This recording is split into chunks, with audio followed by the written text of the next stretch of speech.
जय श्री राम। आज हम जानने का प्रयास करेंगे कि होली क्या है और होली हम क्यों मनाते हैं, क्या कारण है।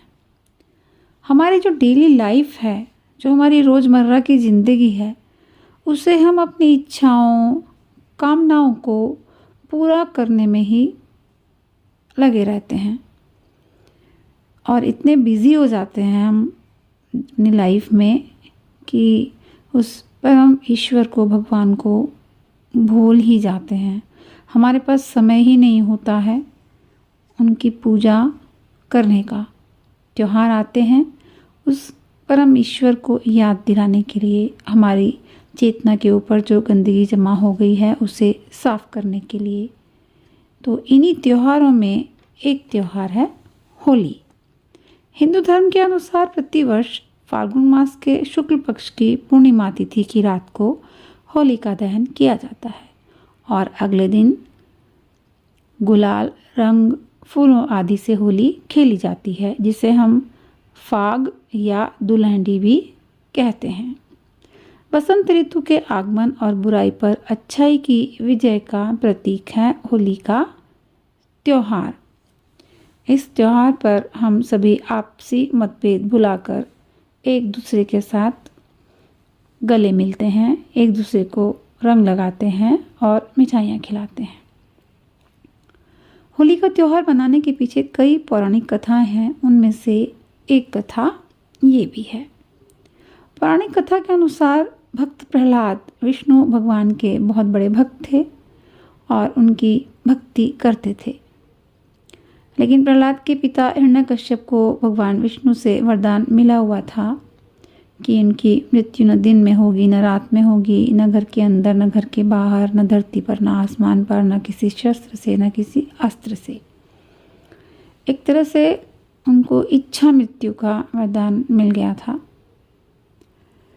तो हिरण्यकश्यप को ये अहंकार हो गया था कि वही भगवान है और उसकी ही पूजा होनी चाहिए। हिरण्यकश्यप ने अपने राज्य में घोषणा करवा दी कि सबको उसकी ही पूजा करनी है और जो कोई हिरण्यकश्यप की बात नहीं मानेगा तो उसे मृत्युदंड दिया जाएगा, यानी जो उसकी पूजा नहीं करेगा तो उसको मृत्यु के घाट उतार दिया जाएगा। मृत्यु के भय से सभी हिरण्यकश्यप की पूजा करने लगे, लेकिन प्रहलाद जो हिरण्यकश्यप का बेटा था वो भगवान विष्णु की ही पूजा करता रहा। उसने अपने पिता की बात मानने से इनकार कर दिया। हिरण्यकश्यप ने प्रहलाद को मनाने के लिए सभी तरह के प्रयास किए, प्यार से, डरा के, धमका के, लेकिन प्रहलाद ने विष्णु भक्ति करना नहीं छोड़ा। हिरण्यकश्यप की जिद और अहंकार इतना ज़्यादा बढ़ गया था कि उसने प्रहलाद को मारने की ही ठान ली। उसे मारने के लिए हिरण्यकश्यप ने अपनी बहन होलिका की मदद ली। होलिका को वरदान मिला हुआ था कि वह आग में कभी नहीं जलेगी, लेकिन कोई भी वरदान भगवान देते हैं तो उसके साथ एक कंडीशन भी लगी होती है और यहाँ पर भी कंडीशन थी कि होलिका नहीं जलेगी आग में, लेकिन यदि वो काम सही उद्देश्य और सही नियत से करेगी। लेकिन यहाँ पर तो होलिका की नियत ही गलत थी, चालाकी थी उसकी नियत में। तो जब होलिका प्रहलाद को लेकर अग्नि में बैठी तो वो जल गई और प्रहलाद बच गया, क्योंकि प्रहलाद ईश्वर भक्त था।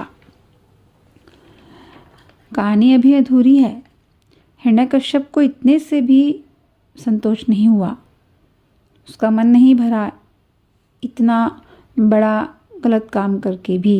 तो हिरण्यकश्यप ने प्रहलाद से कहा कि यदि तेरा भगवान है तो तू उसे अभी इसी खंबे से बुला, तब मैं मानूंगा कि तेरा भगवान है। तो भगवान विष्णु खंबा फाड़कर नरसिंह अवतार के रूप में प्रकट हुए और उन्होंने हिरण्यकश्यप को अपने पंजों से, नाखूनों से मार डाला। इस कहानी में 3 किरदार हैं, इस कथा में 3 किरदार हैं, हिरण्यकश्यप, होलिका और प्रहलाद। पहला किरदार हिरण्यकश्यप का। हिरण्यकश्यप ने तपस्या की, साधना की, प्रार्थना की और उस परम सत्ता को, ईश्वर को प्रसन्न कर भगवान विष्णु से वरदान पाया। लेकिन हिरण्यकश्यप ने क्या किया? उस वरदान का उपयोग नहीं, दुरुपयोग किया। और उस वरदान का दुरुपयोग भी उन्हीं के खिलाफ किया जिन्होंने उसे वरदान दिया था। अपने आप को उस ईश्वर से भी ऊपर मान लिया जिसने ये सब कुछ बनाया, हिरण्यकश्यप को भी बनाया। अंत क्या हुआ? भगवान विष्णु ने नरसिंह अवतार लेकर उस हिरण्यकश्यप का वध कर दिया। ये सभी के लिए सबक है कि हमें उस परम सत्ता को, उस ईश्वर को अपने से ऊंचा मानना ही चाहिए। दूसरा किरदार होलिका का। यहाँ पर होलिका का अर्थ है चालाकी, हिंसा, अत्याचार, झूठ को सही मानना और झूठ चालाकी का साथ देना। होलिका ने भी अपनी शक्ति, अपने वरदान का प्रयोग गलत कार्य के लिए, किसी निर्दोष को मारने के लिए किया। क्योंकि उसकी नियत सोच गलत थी तो उस परम सत्ता भगवान विष्णु ने उसे भी दंड दिया। परिणाम स्वरूप वो भी जल गई। तीसरा किरदार है प्रहलाद का, एक ईश्वर भक्त का। प्रहलाद ने सबसे ऊपर भगवान विष्णु को, परम सत्ता को रखा, अपने पिता से भी ऊपर, क्योंकि सबसे बड़ा, सबसे ऊंचा, सबसे शक्तिशाली वो ईश्वर, वो भगवान ही है जिसने ये जगत बनाया है। तो हमें प्रहलाद के जीवन से सीखना चाहिए कि हमारा सबसे घनिष्ठ, सबसे ऊंचा और सबसे कीमती जो रिश्ता है, संबंध है, वो उस ईश्वर से है जिसने हमें ये मनुष्य योनि दी। किसी का बेटा, किसी की बहन, किसी की पत्नी, किसी का पति, माता पिता का रिश्ता हमें दिया। तो सत्य ये है कि हमें प्रहलाद की तरह उस सत्य को, उस ईश्वर को सभी रिश्तों संबंधों से ऊपर रखना चाहिए। सत्य यही है कि हम चाहे कितने भी चालाक हो जाएं, हमारी चालाकी उस परम सत्ता, उस परम ईश्वर भगवान के आगे नहीं चलती है। हमारे अंदर ही प्रेम है, सत्य है, ईश्वर है। चाहे राम कहें, चाहे कृष्ण कहें, चाहे शिव कहें, ये सभी हमारे अंदर ही हैं। हमारे अंदर ही झूठ भी है, द्वेष, अहंकार भी है। अब ये हमारे ऊपर है कि हम किसे चुन रहे हैं।